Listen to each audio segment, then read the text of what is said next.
스가랴서 4장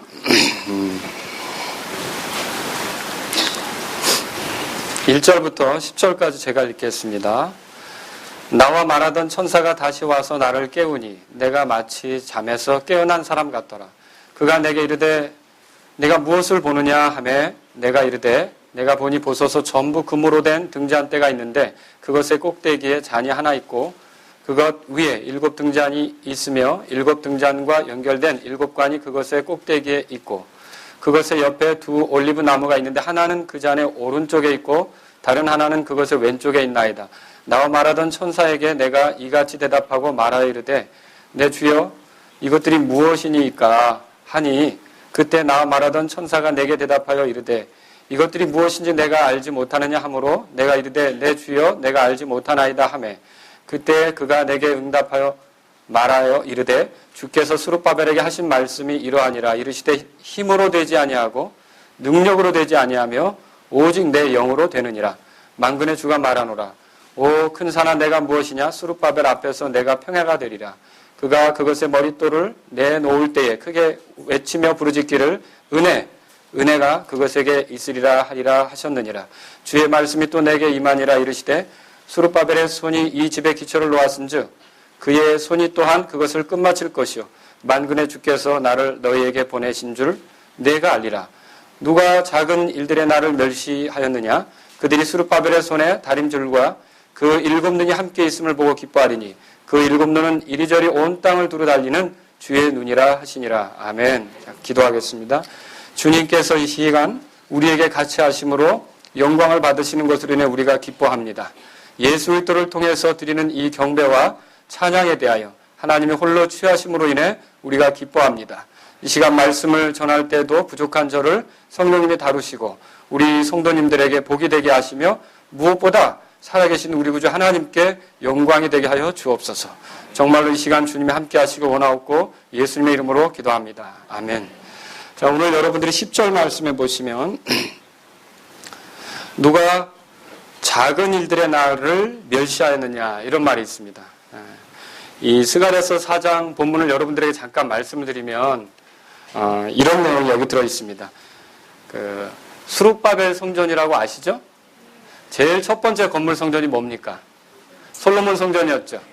근데 솔로몬 성전이 지속적으로 존속되었습니까? 허물어졌습니까? 허물어졌죠. 유대가 멸망할 때 솔로몬 성전이 허물어졌습니다. 그런데 70년 바벨론 포로 생활 끝내고 하나님께서 다시 자신의 백성을 모으시면서 경배받으시고자 또 그들과 함께 있으시고자 그들과 같이 있으시고자 성전을 짓도록 하셨죠. 그렇죠?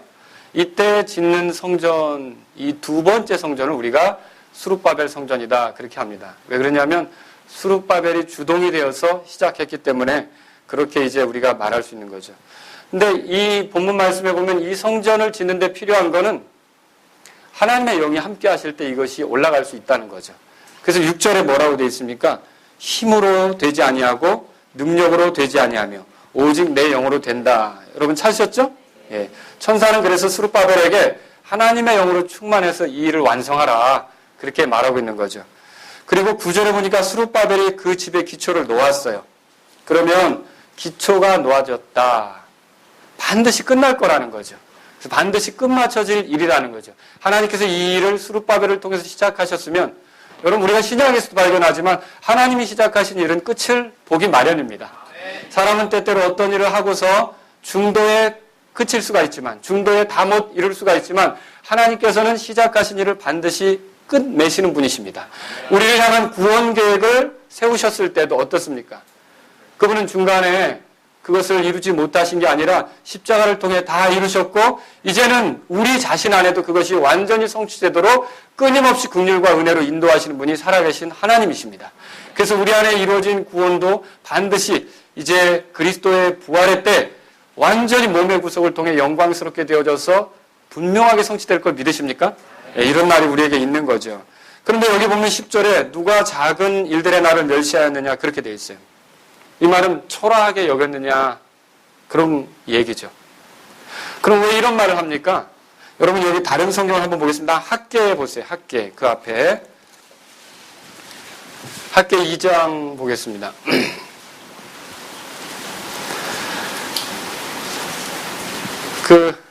저는 이상하게 아직까지도 이랑이 엄마라고 이렇게 부르게 돼요. 제 아들이 둘이 더 있는데 큰애라 그런가 봐요. 첫 번째 태어나서 그런가 봐요. 그래서 한번 바꿔보려고 했는데도 그때는 이름이 다 나오더라고요. 민혁이, 재혁이, 이랑아 이렇게, 이랑이 엄마 뭐 이렇게. 그런데 처음에 만들어진 이 솔로몬 성전도 이스라엘 백성에게, 유대인들에게 굉장히 각인이 된 아주 영광스러운 성전이었단 말입니다. 그 성전의 화려함, 그 성전의 웅장함, 이것은 그것 앞에 섰던 사람들은 다 기억할 만한 것이죠. 그런데 이제 두 번째로 성전을 짓는데 실상 이 성전이 다윗이 많은 것들을 준비해가지고 솔로몬이 일으켰던 성전 있잖아요. 그 솔로몬 성전하고 비교해 볼 때 이후에 짓는 거지만 월등히 나아 보입니까? 성경 읽어보시면 알아요. 그때보다 좀 뭔가 못해 보입니까?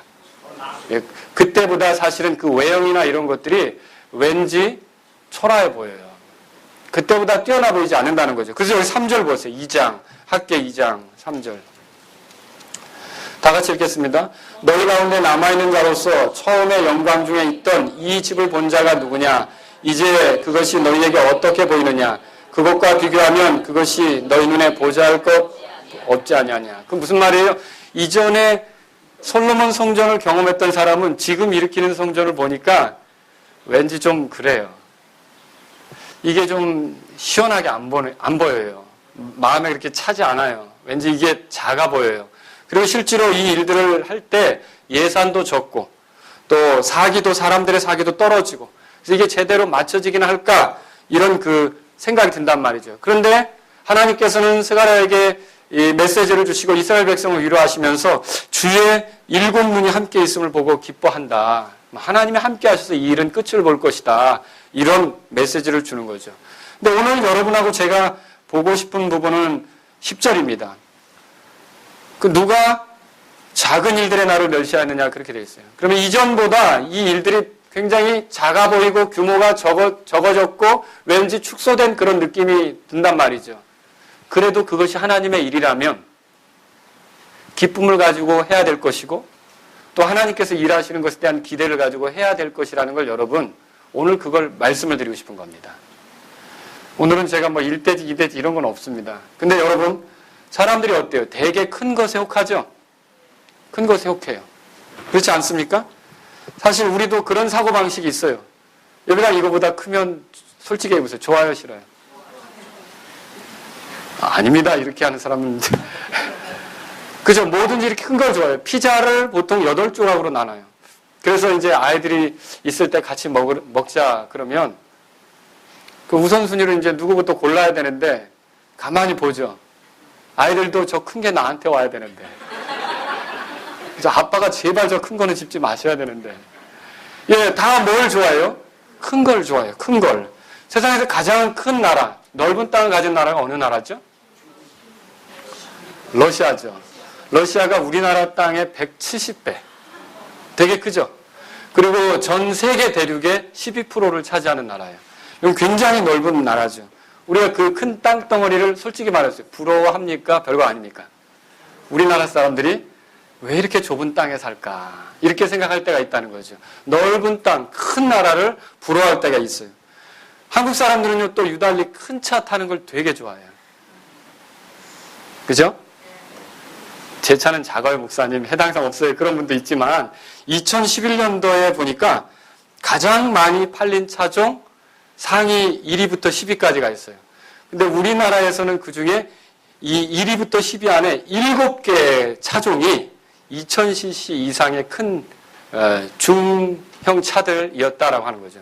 이건 미국하고 거의 비슷한데 미국은요 8개가 잘 팔린 차 중에 8개가 2000cc 이상이에요. 그리고 나머지는 1500cc, 1600cc 이런 이제 조그만 차가 되겠죠. 그런데 공교롭게도 우리 옆에 나라들 있죠.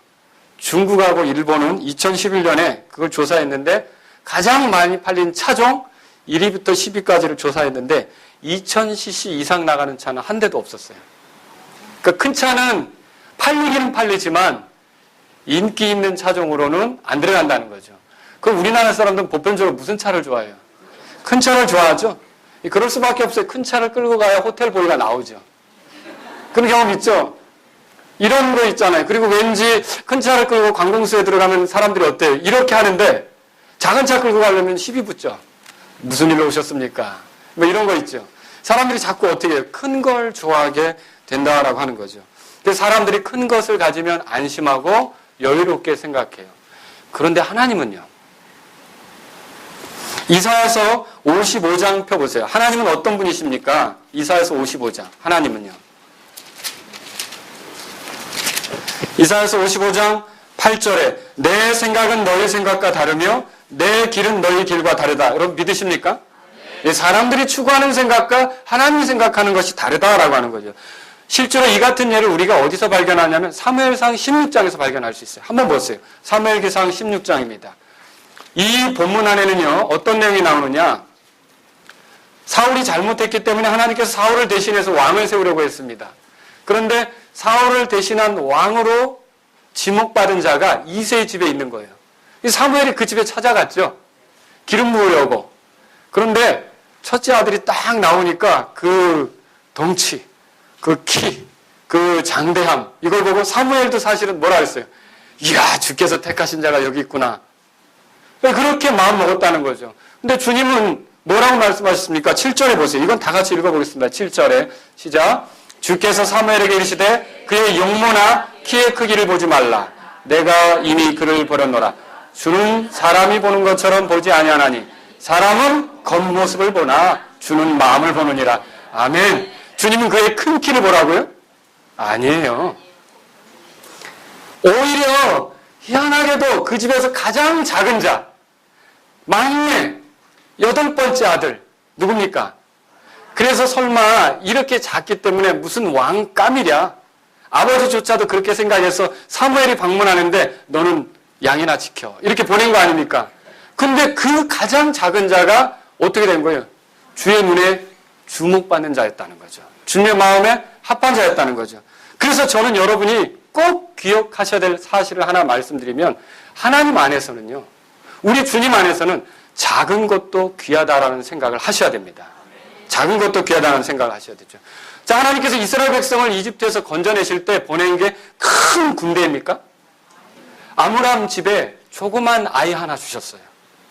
그 아이가 파라오의 궁에서 자랐고 그 아이가 이 미디안 광야에서 생활했고 그 아이가 마침내 장성해서 80이 돼가지고 나타나서 이스라엘 백성을 구출하잖아요. 그 아이가 누구예요? 모세 아닙니까?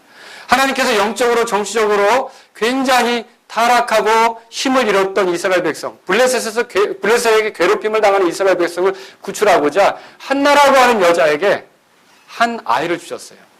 뭐 굉장히 큰 조직을 준 게 아니었어요. 그 한 아이를 주었는데 이 아이는 어려서부터 주의 음성을 들었어요. 어렸을 때 주의 말씀 듣고 컸던 거예요. 그리고 나중에 어떻게 해요? 블레셋으로부터 이스라엘 백성을 건져내고 이스라엘을 규모 있게 하며 이스라엘 첫 번째 왕, 심지어는 두 번째 왕에게까지 기름을 붓는 사람이 되죠? 이 사람 누굽니까? 사무엘이에요. 죄 가운데 빠진 우리를 구원하기 위해서 하나님께서 어떤 방식을 하셨습니까? 베들레헴에서 처녀의 몸에서 한 아기가 태어나게 하셨어요. 어때요? 슈퍼맨이 왔습니까? 아니에요. 아기로 태어났어요. 우리는 생각할 때 이 아기에 대해서 가볍게 생각하지만 하나님의 일은 이렇게 시작이 된다는 거죠. 하나님 안에서는요, 작은 것도 귀하다라는 생각을 여러분과 제가 해야 된다라고 하는 것입니다. 물론 아이들이 버릇없게 크는 거, 아이들이 무질서하게 크는 거, 우리는 주의 말씀으로 막아야 합니다. 그러나 여러분과 제가 아이들이라고 해서 함부로 무시하거나 아이들을 가볍게 다루는 법이 있어서는 안 되는 것이죠. 그래서 어떤 교회가 보니까 출석 체크하는데 아이들은 체크 안 해요. 몇 명 왔습니까? 80명이에요. 어른들만. 왜 아이들은 체크하지 않습니까? 애들이 무슨 헌금을 하나요? 여러분, 그런데 어떤 목사님은 그렇게 얘기했어요. 어른이 하나라면 아이는 둘을 쳐야 된다. 왜냐? 그분 이제 이론도 그래요. 어른들은요, 자기 멋대로 살다가, 방탕하다가, 할 거 못할 거 다 하다가 뒤늦게 예수 믿고 나타나가지고, 예수 믿는다고 나타났어. 이제 예수님을 믿는데 주님을 섬길 기회가 사실은 쬐끔이에요. 그러나 어려서부터 주님의 말씀을 듣고 바르게 자란 아이들은요, 20대 때도 하나님을 위해서 헌신할 수 있는 거예요. 여러분 그게 믿으십니까? 아이들을 절대로 우습게 여기지 말아요. 출석 체크할 때 아이들은 2인분 이렇게 실제로요, 뉴기니아에서 순교했었던 어떤 선교사는 17살 때 이미 자신의 삶을 드렸고요. 또 아프리카에서 구원받아서 미국 대륙까지 가가지고 더 성령님에 대해서 알고자 했던 사람은 이 16세 때 그런 마음이 불타가지고 16세 때 그런 마음이 불타서 미국으로 여행했고, 그래서 미국에서 결국은 흑인들을 위한 학교가 세워지는데 중요한 역할을 하게 됐고, 사무엘 모리스라고요. 이 사람 21살에 죽었어요. 그리고요, 조나단 에드워드에게 굉장한 영향을 미쳤고, 존 웨슬리나 휘필드나 많은 사람들에게 영향을 미쳤던 여러분 데이비드 브레이너드 같은 사람은요, 벌써 20세 때 인디안 선교를 위해서 자기 삶을 걸었고요, 29살 때 결국은 심한 속의 병을 가지고 죽었어요. 여러분이 우리 주변에 나와 있는 그 성경 읽기표 있죠? 맥체인 성경 읽기표라고. 이 사람도 젊은 때 사역에 헌신해서 주님을 위해 살다가 20대 때 열심히 주님을 위해 살다가 어떻게 했느냐? 29살 때 결국 주님 곁으로 갔어요. 우리는 생각할 때 나이가 많고 크고 오래되고 이런 것만 뭐 잘할 줄 아는데, 실제로는요, 작은 것들을, 어린 것들을, 적은 것들을 주님 안에서라면 여러분이 귀하게 여길 수 있기를 주의 이름으로 바라는 것입니다. 마태복음 한번 펴보세요. 여러분 18장입니다. 마태복음 18장. 우리는 이 성경 말씀을 필요 있습니다. 그래서 우리 교회에서 제일 어린 아이일수록 여러분이 더 귀하게 여겨주십시오. 경인이도 귀하게 여기고, 예선이도 귀하게 여기고, 예준이도 귀하게 여기고, 예? 승기도 귀하게 여기고, 다 이 아이들이 나중에 커서 어떤 사람들을 구원으로 인도할지, 누군가에게 하나님의 뜻을 어떻게 보여줄지, 누군가에게 소망이 될지 여러분 모르는 거 아닙니까? 그죠? 자, 마태복음 18장에 보면 그런 말씀이 있습니다. 14절입니다. 여러분 다 같이 읽어보겠습니다. 주님이 말씀하셨습니다. 이와 같이 이 작은 자들 중에 하나라도 멸망하는 것은 하늘에 계신 너희 아버지 뜻이 아니니라. 예, 작은 자들 중에 하나라도 건지기를 원하세요. 작은 자들을 가볍게 다루지 않는다는 거죠. 그리고요, 또 19장으로 넘어가 보세요. 자, 13절, 14절. 그때 사람들이 그분께 안수하고 기도해 주시기를 바라고 어린아이들을 그분께 데려오매 제자들이 그들을 꾸짖거늘. 이 제자들은 좀 성인들만 좋아하는 것 같아요. 성인반만 원한 것 같아요. 예? 주일학교도 성인반만 잘 되기를 바라고 말이죠. 근데 그렇지 않아요. 예수님의 생각은 어떻습니까? 14절 다 같이요. 예수님께서 이르시되 어린아이들이 내게 오는 것을 허락하고 그들을 막지 말라. 하늘의 왕국은 그런 자들의 것이니라 하시고. 예, 그래서 저는 여러분들에게 말씀드리고 싶어요. 그리스도 안에서라면, 주님 안에서라면 작은 것도 여러분이 가볍게 여기지 않기를 바랍니다. 작은 것도 귀한 거예요. 실제로 작은 것들이 쓰인 예들을 성경을 통해 발견할 수 있어요. 여러분 질문합니다. 홍해바다를 가르는 데 사용된 도구는 엄청난 중기계였죠. 모세의 손에 있었던 작은 막대기였어요. 또 여러분 질문합니다. 골리앗을 쓰러뜨릴 때 사용한 건 남보가 들고 있었던 M60이었죠. 조그만 손에서 돌리던 물맷돌이었어요. 또 질문합니다. 미디안 군대를 없애기 위해 사용됐던 것은 스커드 미사일이었죠. 아니었어요. 항아리와 횃불이었어요. 굉장히 작은 거였다는 거죠. 라합과 그 가족을 살리기 위해 사용된 표시는요, 커다란 사다리나 무슨 내진 설계가 되어 있는 성벽이 아니었다고요. 그 정탐꾼들을 달아내렸던 붉은 줄. 여러분 성경을 또 읽어보십니까? 또 예수님을 따라다니던 그 굶주린 사람들을 5천 명이나 먹었던 건 굉장한 출장 뷔페가 아니었다는 거죠. 뭐였습니까? 보리빵 5개, 물고기 2마리. 그것도 아이의 손에서 나온 거. 또 여러분, 주님께서 보상을 주신다고 약속하신 게 있어요. 여러분, 제가 이거 1년이면 빠지지 않고 물을 여기다 주시는데 격려가 되라고 제가 한번 성경 구절을 찾아보겠습니다. 마태복음 10장 펴보세요. 마태복음 10장. 우리는 때때로 이 작은 것들을 가볍게 생각하는 그런, 그냥 지나치려고 하죠. 무시하려고 그러죠. 근데 10장 보세요. 42절에 또 누구든지 제자의 이름으로 이 작은 자들 중 하나에게 찬물 한 잔이라도 주어 마시게 하면 뭐라고 돼 있어요? 진실로 내가 너에게 이르노니 그가 결코 자기 보상을 잃지 아니하리라. 근데요, 매주마다 한 잔이 아니라 3잔씩 올리고 있어요. 하나, 둘, 셋. 여러분, 주님은 이런 물 한 잔도 보신다는 거죠. 기억하신다는 거죠. 우리가 이런 거 가볍게 생각하면 안 된다는 것입니다. 실로암 연못에서 눈을 떴던 그 소경 있죠? 그 소경을 눈 뜨는 데 사용된 게 수천억 원대의 어떤 최신 의료기기입니까? 아니었어요. 진흙이었어요. 그거 예수님이 침 이겨가지고 발라서 붙여주고 슐라운 연못에 가서 씻으라고 하지 않았습니까? 우리가 생각할 때 이 작은 것들이 결코 우리는 이게 가볍게 다루려고 하는데 주님 안에서라면 작은 것이 절대로 무시해서는 안 되는 것이라는 걸 여러분이 깨달아야 된다는 거죠. 정말 귀한 거예요. 그래서 심지어는요, 제발 우리 자신들에 대해서도 내가 도대체 뭘 할 수 있을까? 여러분이 작게 느껴질 수도 있습니다. 내가 작다고 느껴질 수도 있어요. 그거 좋은 일입니다. 나에 대해서 겸손하고요. 주님 앞에서 그런 생각을 갖는 게 맞습니다. 하지만 때로는요, 너무 나를 지나치게 작다고 생각하는 바람에 나 같은 게 무슨 일을 할 수 있겠어? 내가 무슨 하나님의 영광을 위해 어떻게 하겠어? 내가 도대체 뭘 써먹겠어? 하나님이 나를 어디다 쓰시겠어? 여러분, 이거 겸손인 것 같아도 죄입니다. 불신앙입니다. 예수님께서 나를 위해 자기 목숨을 내줄 정도라면 쓸모없기 때문에 그렇게 하는 게 아니라는 거예요. 성령님이 내 안에서 함께 하시고 인도하고 계시다면 어딘가에 하나님의 영광을 위해서 쓰임이 될 수 있기 때문에 그렇게 하는 거라는 거죠. 그런데 우리는 우리 자신에 대해서 굉장히 작게 생각하는 버릇이 있어서 그 이스라엘 백성이 가나안 그 군대 앞에 스스로를 메뚜기처럼 여기고 작게 여기서 안 해보려고 한 것처럼 우리도 여러분 그 이스라엘 백성의 그 소리를 들었을 때 모세가 혹은 여호수아가 이야 진짜 겸손한 믿음이네 메뚜기같이 여기는 믿음이네 이렇게 얘기했어요? 하나님이 그걸 기억하시고 그거 복 주셨어요? 니들이 그렇다면 몇 년 동안 돌으라고 그런 거예요.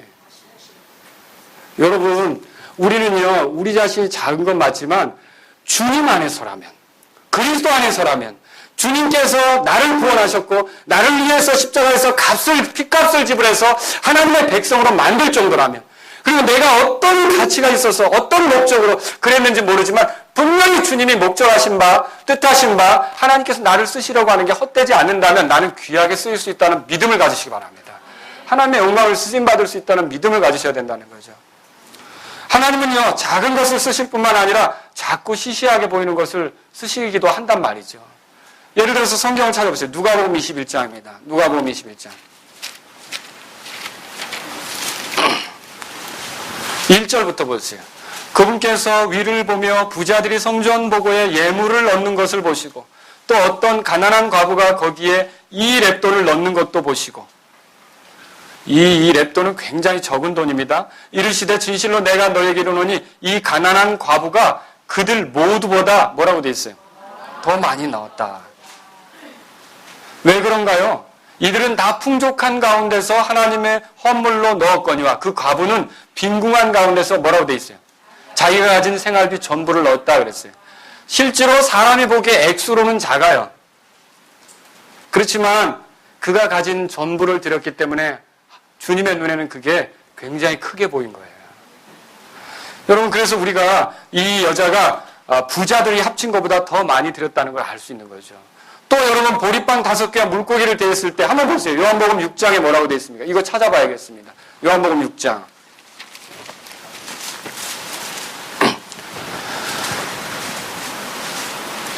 6월절이 가까웠고요. 큰 무리가 예수님을 따랐고요. 그들이 이제 먹을 것이 없어서 궁한 지경에 있었고요. 그런데 9절에 보세요. 다 같이 읽겠습니다. 여기 한 소년이 있는데 그가 보리빵 5개와 작은 물고기 2마리를 가지고 있나이다. 그러나 그것들이 이 많은 사람에게 얼마나 되겠나이까. 그러니까 이 조그만 게 도대체 뭐에 쓰일 수 있겠습니까? 이 조그만 게 도대체 얼마나 효과를 내겠습니까? 이 조그만 게 도대체 이 사람들에게 무슨 속에 기별이나 가게 하겠습니까? 자, 그건 보기에는 그렇다는 거죠. 그러나 이게 주님의 손에 넘겨졌을 때는 어땠습니까? 5,000명이 먹고 남았다는 거 여러분 읽어보셨죠? 얼마나 놀라운 겁니까? 이 작은 나도 주님의 손에 의탁이 되어지면 주님께서 얼마든지 자신의 영광을 드러내는 데 쓰실 수 있다는 믿음을 가지시기 바랍니다. 하나님은요 이렇게 작아 보이는 것들에 대해서도 결국 주님께 맡겨졌을 때 크게 쓰시는 분이라는 걸 우리가 알 수 있는 거죠. 우리는요 종종 그래서 큰 일을 생각해요. 거창한 일을 생각해요. 다른 사람들의 눈에 띄는 일을 생각해요. 그래서 여러분 다른 사람의 눈에 띄는 일을 이런 것만 생각할 게 아니라 다른 사람의 눈에 띄지 않더라도 다른 사람이 자원하지 않더라도 누가 그거 하지 않는 거라도 작은 일이라고 여기서 사창게 여기는 그런 일이라도 여러분과 제가 할 수 있기를 오늘 이 말씀은 격려하고 있는 것입니다. 여러분, 정말로 여러분이 작은 걸 할 때라도 하나님이 그걸 보신다고 믿으십니까? 적어 보이는 그런 일 할 때라도 하나님이 그걸 보신다고 믿으십니까? 그렇다면 남들이 보지 않는다고 해서 낙심하지 마시기 바랍니다. 속상해하지 말란 말이죠. 마태복음 6장에 보면 3번이나 걸쳐 이런 말이 있습니다. 은밀한 중에 보시는 내 아버지, 은밀한 중에 보시는 내 아버지께서 드러나게 갚아주시리라. 예, 아무도 안 볼지라도. 사실 그래요. 화장실 청소 잘 서로 안 하려고 하는 거예요, 교회에서. 여러분이 안 하면 이제 제가 해야 되고. 그렇죠? 또 쓰레기 정리정돈, 이거 정말 불편한 일이에요. 사실 우리가 많은 사람이 이렇게 보는, 많은 사람이 주목하는 그런 일보다 남들이 보지 않는 그 뒤에서 하는 일들 있죠. 이거 작다고 생각하거든요. 그러나 실제로 이 작은 일이 아니라는 거죠. 강단에 물 올려놓는 거, 음식물 쓰레기 버리는 거, 예배당 청소에 같이 참여하는 거, 하나님께서 우리가 하는 일을 다 보신다는 걸 여러분 믿으시기 바랍니다. 습관적으로 늦는 것을 고치는 거, 이게 작은 일 같아요. 어떤 사람한테는 큰 일이지만. 그러나 이런 것도 주님은 다 보시는 거예요. 예배 시간에 핸드폰을 꺼두는 거. 예배 시간에 예배는 누구한테 하는 겁니까? 예, 이 귀한 분을 여러분 믿으십니까? 예, 그 귀한 분을 높이러 가십니까? 그러면 다 꺼놓으세요. 누가 연락을 해도 나는 이 시간 이분을 만나는 거예요. 누가 연락을 해도 나는 이분을 높이는 거예요. 누가 뭐라고 해도 나는 이분만 지금 집중하고 싶은 거예요. 이분의 이름만 찬양하고 싶은 거예요. 감히 어떤 인간이 도대체 뛰어나길래 내가 지금 주님 앞에 있는데 호출해서 내가 나가야 된단 말입니까? 이런 모든 일들을 우리가 가볍게 생각할지 모르지만 이런 작은 일들을 하나하나 하나님은 어떻게 하시는 거예요? 다 보고 있다는 거죠. 여러분이 정말 하나님이 크신 분이라는 걸 믿으십니까? 그럼 내가 하나님 앞에 앉아있을 때 누구도 나를 호출해낼 수는 없는 겁니다. 우리가 작고 사소한 데서부터 주님을 기쁘게 하려고 하는 그런 생각을 가져야 되는 거예요. 실제로 이 작은 일을 믿고 맡길 수 없다면 큰 일도 믿고 맡길 수 없어요. 사실 마태복음 25장 보세요. 거기 보면 마지막 때 일어날 그 결과들에 대해서 보여주고 있는데 마태복음 25장 보세요.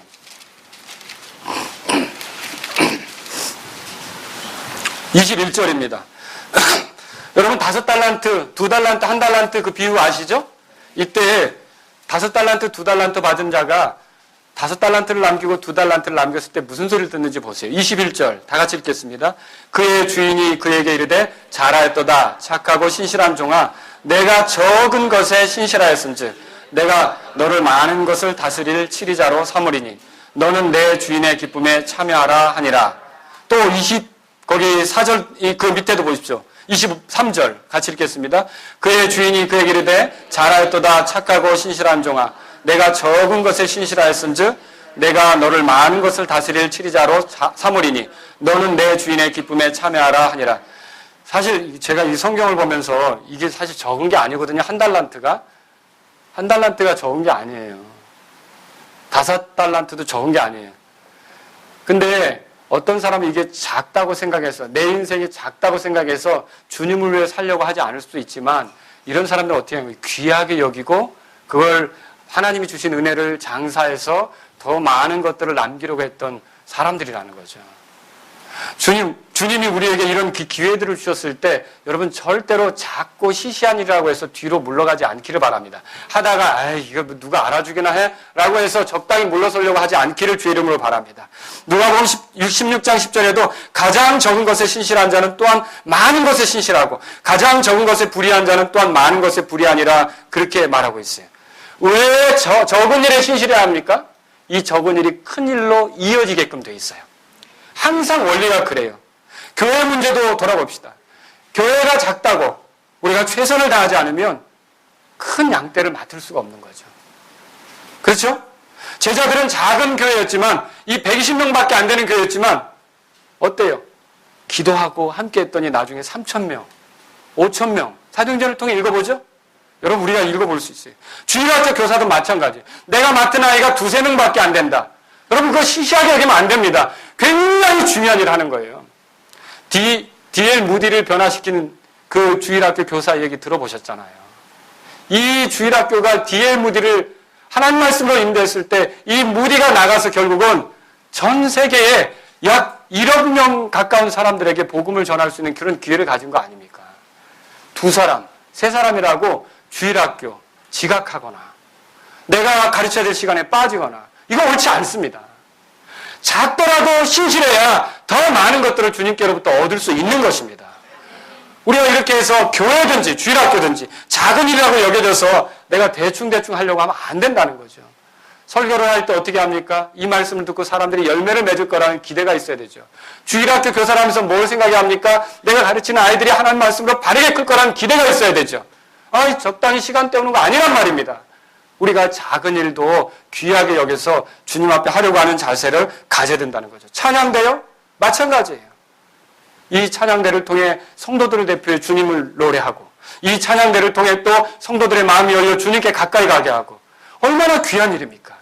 이런 것들을 소중히 여기고 주님 앞에서 귀하게, 신실하게, 충성스럽게 해나가려고 하는 저와 여러분들이 될 수 있기를 주의 이름으로 바랍니다.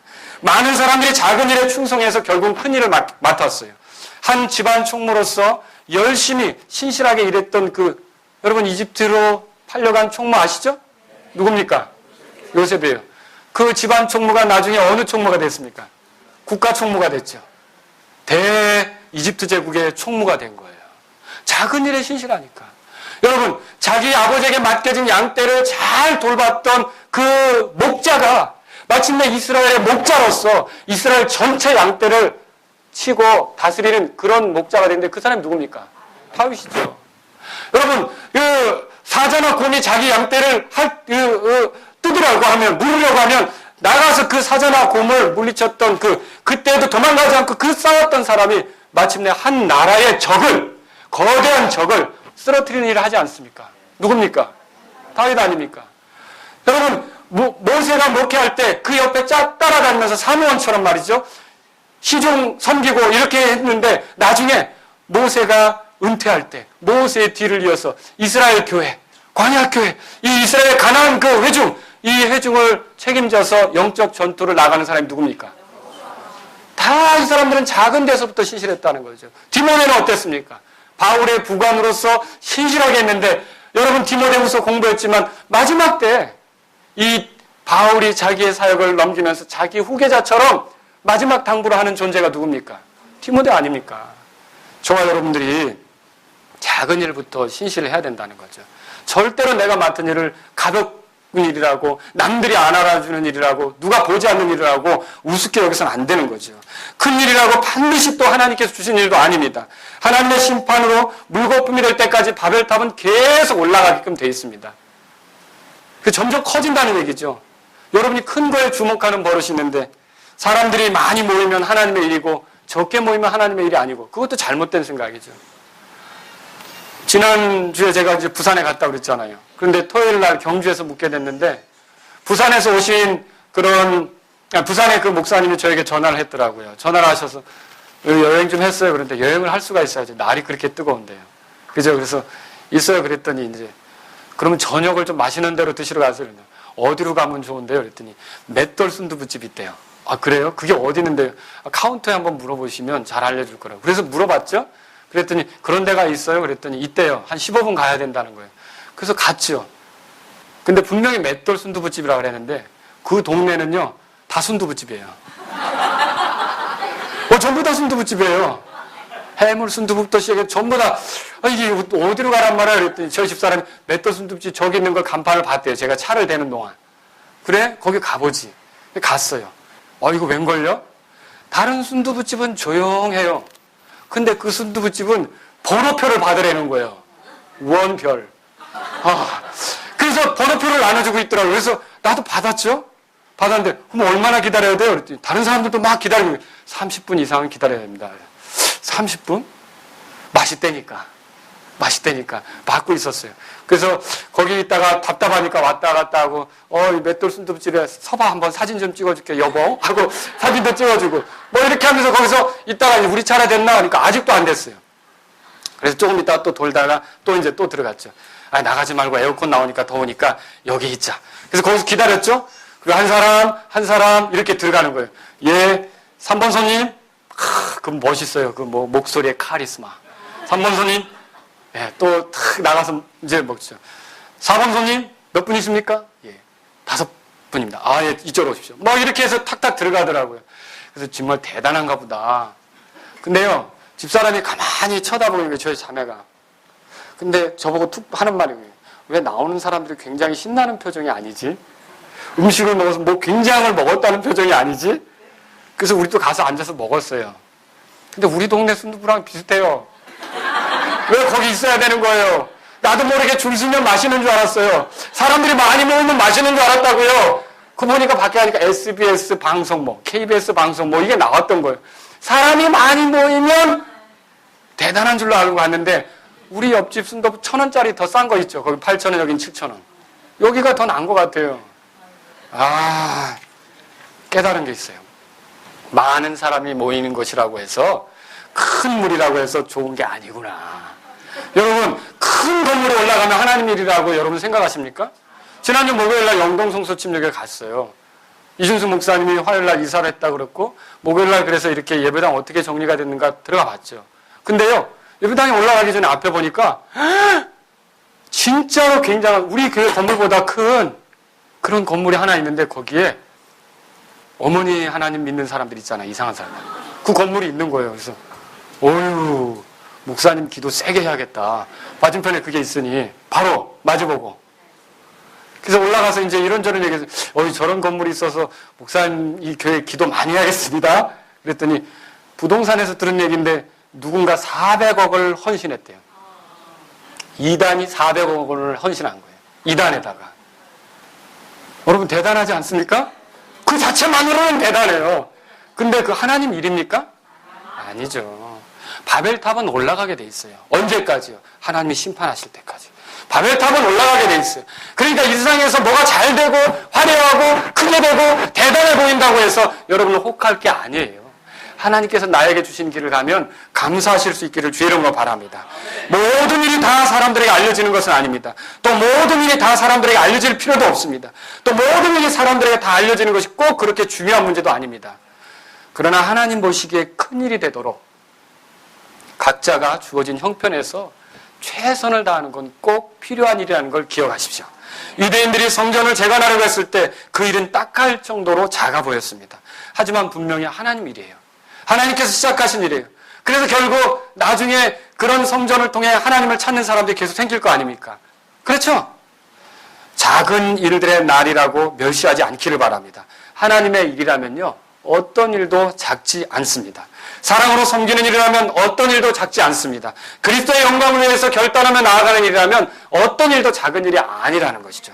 제발 다른 사람과 비교하지 말아야겠어요. 고린도전서 4장 펴보세요. 고린도전서 4장. 그래서 내가 왜 이렇게 작은가? 내가 왜 이렇게 적은가? 예, 여러분, 그게 아니에요. 그냥 나에게 주신 대로 최선을 다하다 보면 하나님이 기뻐하시는 일이 생긴다는 거죠. 자, 여기 보세요. 4장 5절에 뭐라고 써 있습니까? 같이 읽어보겠습니다. 그러므로 주께서 오실 때까지 때가 이르기 전에 아무것도 판단하지 말라. 그분께서 어둠에 감추어진 일들을 빛으로 가져가시고 마음의 의도들을 드러내시리니 그때야 비로소 각 사람이 하나님으로부터 칭찬을 받으리라. 예, 주님이 나타나셔서 우리가 어떻게 했는지를 판단해 주실 거예요. 근데 우리는 우리가 하는 모습을 보면서 우리 일이 작기 때문에 우리가 좀 적은 사람을 상대하고 있기 때문에 우리가 재정 규모가 적기 때문에 이게 정말 이게 기쁨이 없고 왠지 불안하고 이럴 필요 있어요, 없어요? 없다는 거죠. 그저 우리 형편에 주어진 대로 하나님께서 기회를 주신 대로 최선을 다하다 보면 우리가 우리 자신도 판단하지 않고 주님께 맡기며 최선을 다하다 보면 그리스도의 심판석에서 여러분들은 충직한 종이었다는 소리를 듣게 될 줄로 믿으시기 바랍니다. 그래서 작은 거라고 가볍게 여기지 마십시오. 내가 지금 하는 일이 뭔지, 내가 지금 맡은 게 뭔지, 내게 주신 기회가 뭔지, 내게 주신 사람들이 얼마나 되는지 여러분 충직하게 하다 보면 주님이 영광 받으시고 그게 주 안에서 크게 될 것으로 믿으시기 바랍니다.